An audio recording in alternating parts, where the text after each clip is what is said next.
bénissons donc le Seigneur pour la grâce qu'il nous accorde d'être là ce matin.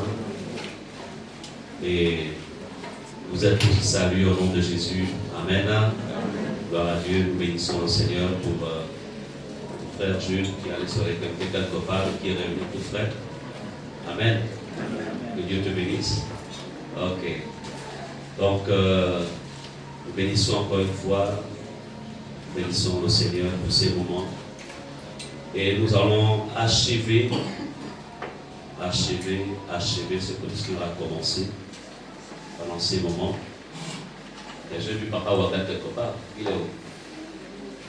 Il était là quelque part, non? Ou bien que c'est son ange que j'ai vu? C'est son ange. C'est son ange. J'ai vu quelqu'un qui dit Papa Wagan ici. My God. Ok. Non, mais je vous le dis en vérité, je ne veux pas. Ok. C'est un papa merveilleux. Amen. Amen. Nous l'aimons dans le Seigneur. Amen. Amen. Gloire à Dieu. Nous avons fait des merveilles pour lui hier. Alors, je crois qu'il sera là pour venir sceller cette bénédiction que Dieu lui accorde. Bien. Alors, donc, nous avons commencé donc dimanche dernier, nous avons commencé donc un programme avec le Seigneur. Et parce que notre Dieu veut une église forte, Dieu veut une église puissante, Dieu veut une église équipée. Alors, il ne veut pas que nous soyons des chrétiens qui subissions, mais plutôt des chrétiens qui font subir à l'ennemi, en fait, assez de dégâts. Ils ont assez de dégâts. Ouais. Alors, nous avons donc commencé à voir la semaine dernière, on a vu déjà le thème qui est développé, c'est le suivant, les 8 lois bibliques qui vous protègent des attaques diaboliques et des marques spirituelles. Mais les marques spirituelles, j'en parlerai plus tard. Mais je me suis apaisanti depuis la semaine dernière sur les 8 lois bibliques qui vous protègent des attaques diaboliques. Les 8 lois spirituelles. J'ai défini la semaine dernière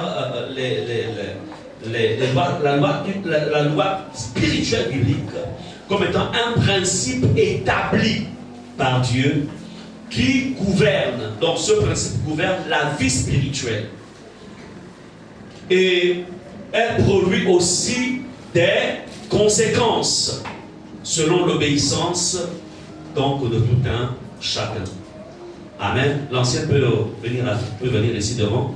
Donc nous savons que le travail que tu fais parfois te vole le temps, mais béni soit de ce que tu sois ce matin. Amen. Regardez comment elle marche comme une princesse du Seigneur. Alléluia. Amen. Ok. Elle est vraiment la princesse du Seigneur. Pas comme elle est la princesse de Dieu. Amen. Ok. Bien.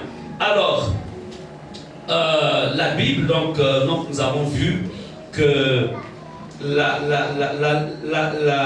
loi spirituelle, les lois spirituelles, vous savez, beaucoup d'enfants de Dieu sont victimes, pas parce qu'ils n'aiment pas Jésus, pas parce qu'ils n'ont pas la foi, mais parce qu'ils ne maîtrisent pas les lois spirituelles. Je vous ai dit la dernière fois que, en fait, l'Église a donné à Satan une position qu'il n'a même plus. L'Église a donné, en fait, aux sorciers, aux satanistes, une position qu'ils n'ont plus parce que Jésus, en fait, leur a tous détrônés. Est-ce qu'on est ensemble? Mais voyez-vous, Jésus, en détrônant le diable, en détrônant les ténèbres, en dépouillant les autorités maléfiques, après les avoir dépouillés, Jésus a établi, il a en fait mis à la disposition en fait, de l'Église des enfants de Dieu des lois. Répétons des lois. Si tu ne connais pas ces lois, si tu ne les observes pas, tu penseras que tu es faible en Jésus alors que tu ne l'es pas. Non, tu n'es pas faible en Jésus. Amen. Donc, dans la Bible, Bible, une loi spirituelle n'est pas seulement un commandement, non, mais un principe divin qui agit de manière constante. Et cette loi, ces lois, quand elles sont observées, je vous le dis en vérité, l'ennemi n'aura pas de pouvoir sur toi.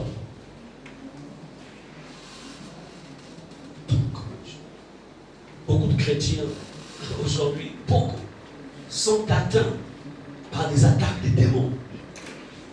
Je ne dis pas qu'on ne peut pas être attaqué, mais on ne doit pas être atteint par des attaques des démons.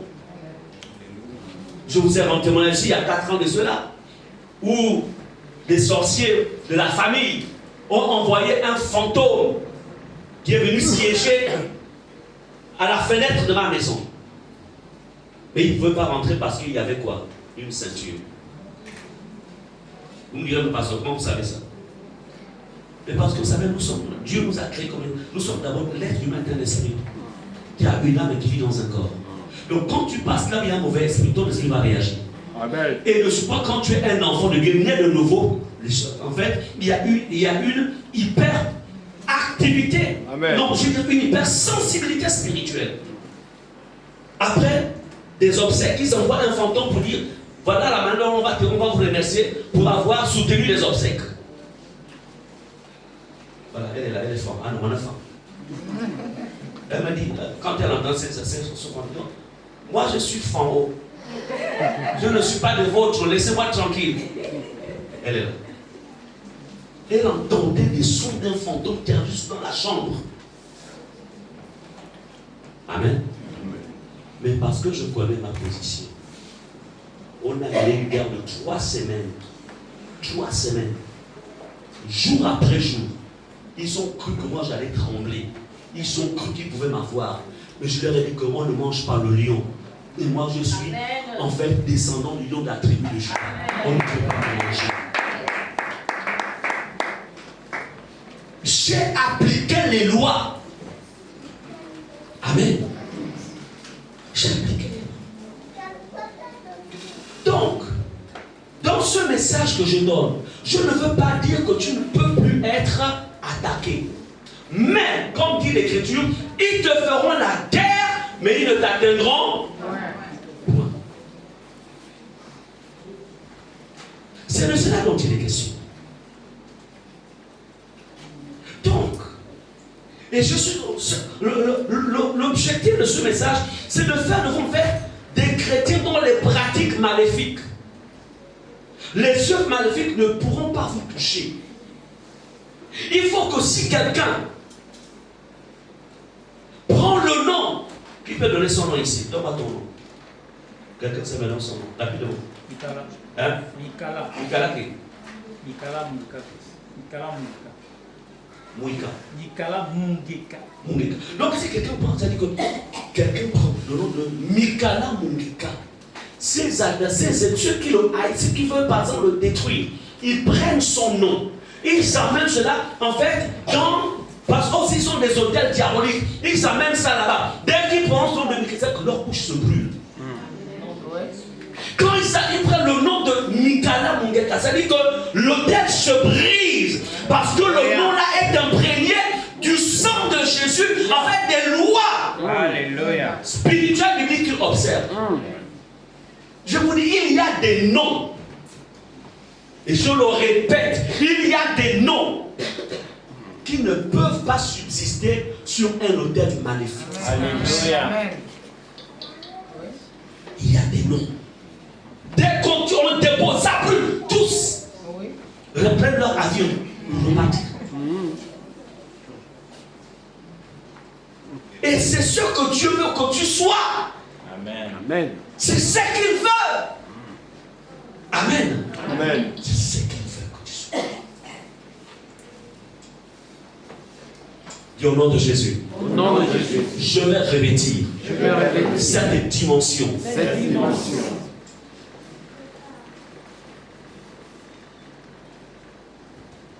Donc,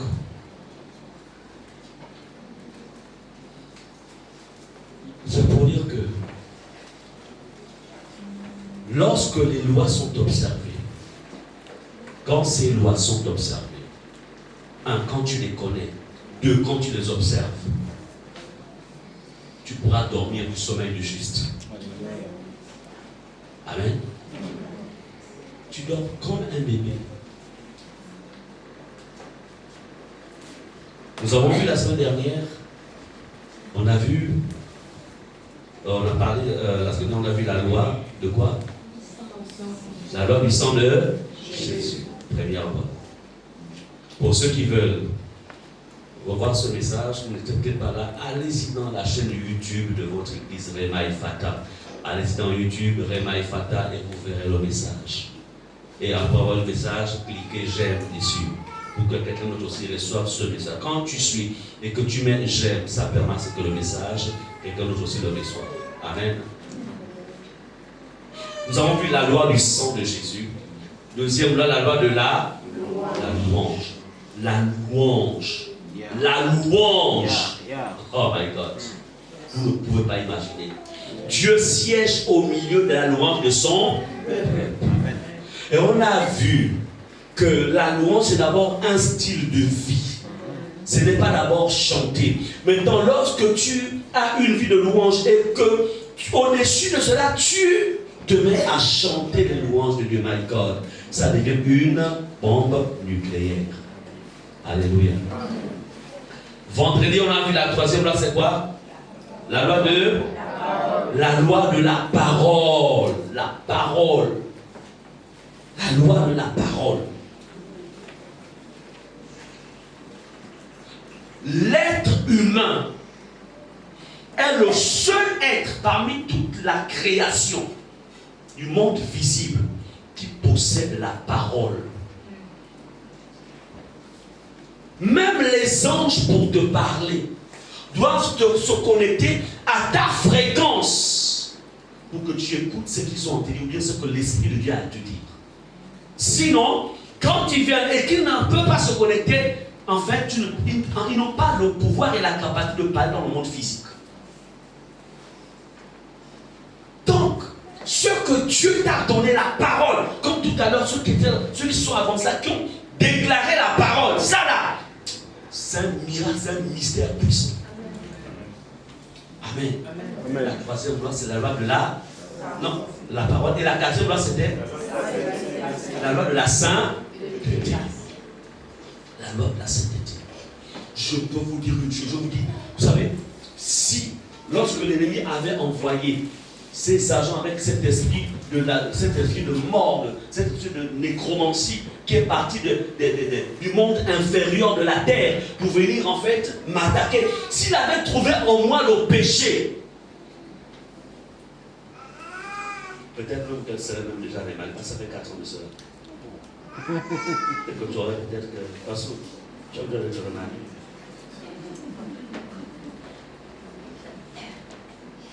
C'est-à-dire, on a dit Jésus, donc Dieu a donné, Dieu a réparé comme on était, c'est une guerre qui a été perdue à cause du péché.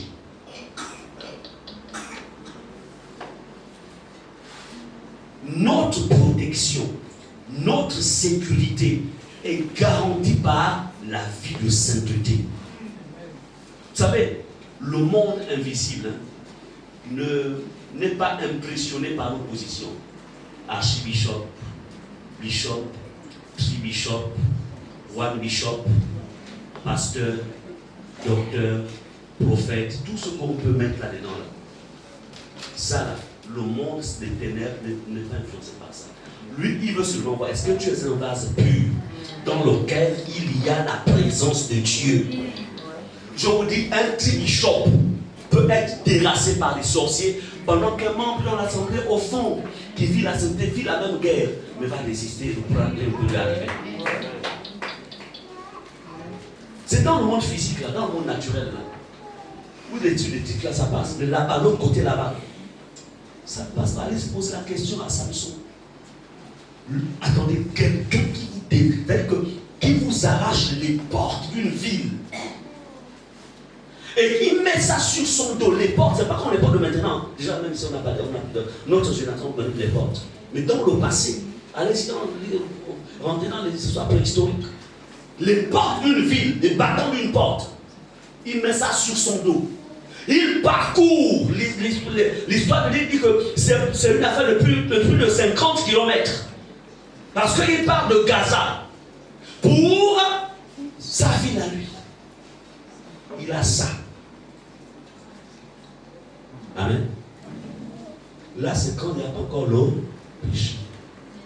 Mais une fois le péché est rentré, fini, la même force a disparu. Vous comprenez? Ta force est liée à la crainte, à la sainteté de Dieu. Parce que face aux ennemis, quand il dit je m'en sortirai, c'est comme que les liens ne se coupent plus.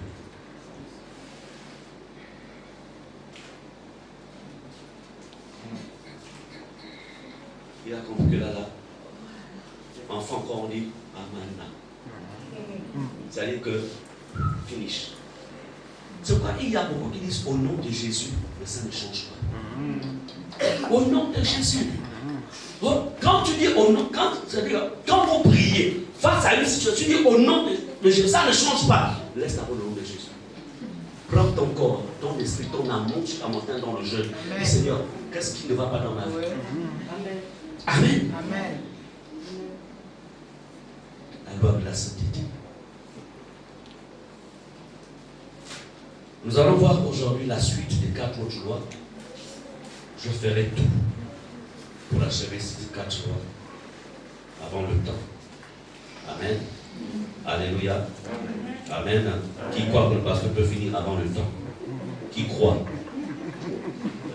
La diaconesse Alicia, elle va te perdre la foi.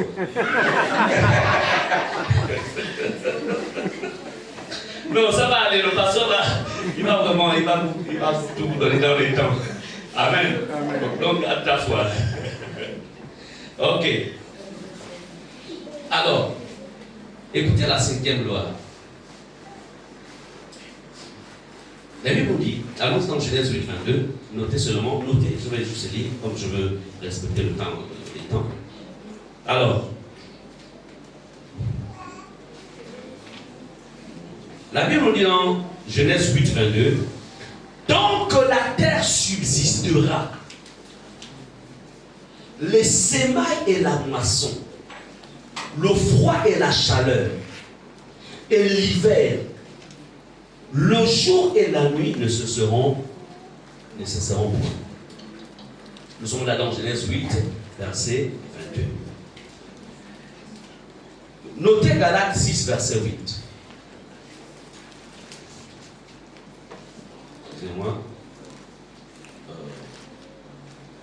Excusez-moi, donnez-moi une minute. Je pense que j'ai...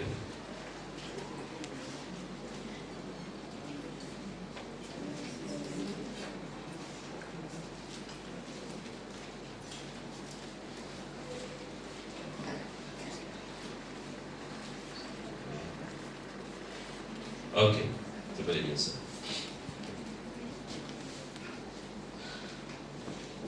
Celui qui sème pour sa chair moissonnera de la chair la corruption. Mais celui qui sème pour l'esprit moissonnera de l'esprit la vie éternelle. Bien-aimés, ici on veut nous faire comprendre quoi? En fait, il y a une loi qu'on appelle la loi des sémailles et des récoltes. Ces 2 passages que j'ai lus, c'est pour faire comprendre que le monde dans lequel nous vivons fonctionne sur la base des lois. Et ici, c'est l'une des lois. Ce que tu sèmes, si c'est une bonne sémence, ça te produit aussi un bon fruit. Je voudrais seulement que vous reteniez que nous vivons dans un monde qui fonctionne avec des lois, à l'exemple des lois, la loi des sémailles et des récoltes. Amen. Maintenant, quand on voit la 5e loi,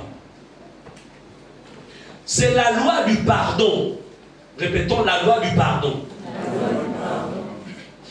Dans Colossiens 3, verset 13, il est écrit ceci: supportez-vous les uns les autres Et si l'un a sujet de se plaindre de l'autre, pardonnez-vous réciproquement.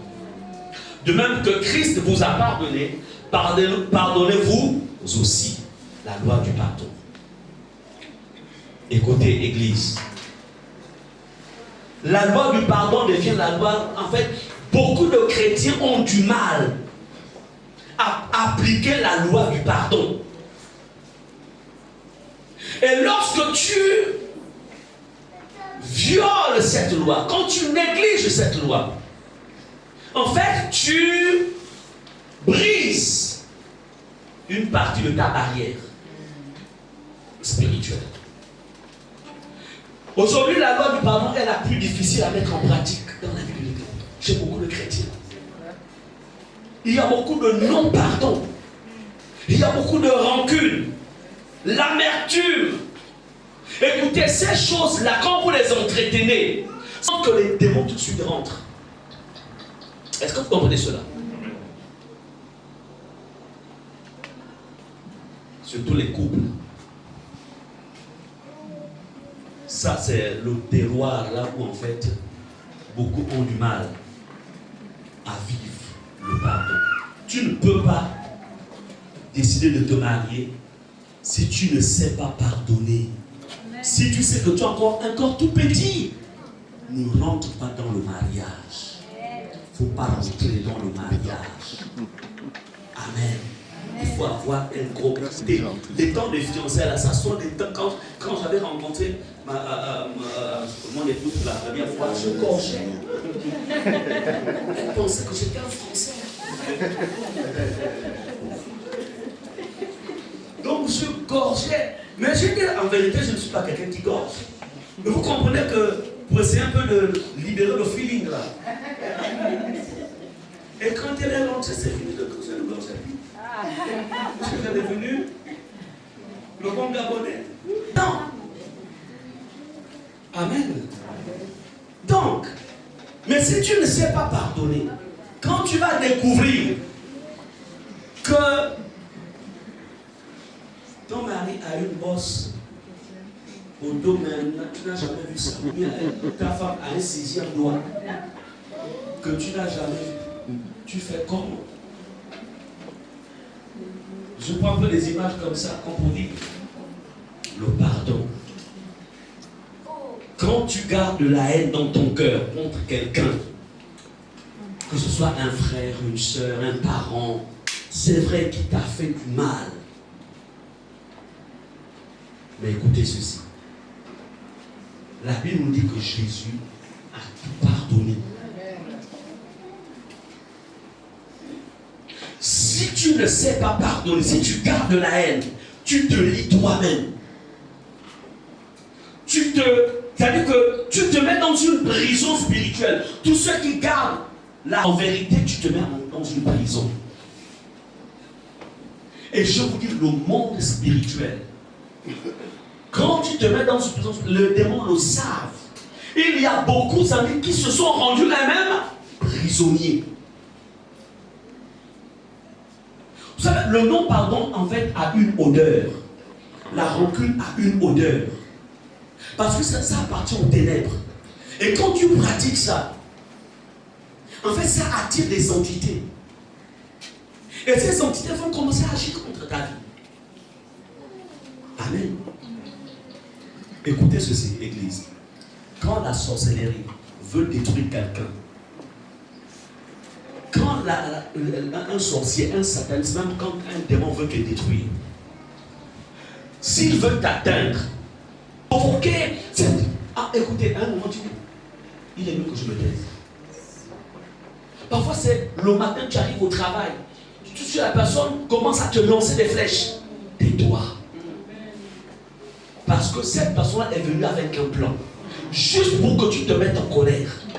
Juste pour que tu sortes une parole dure. Et une fois que tu auras sorti cette parole-là, c'est la porte que tu viens d'ouvrir.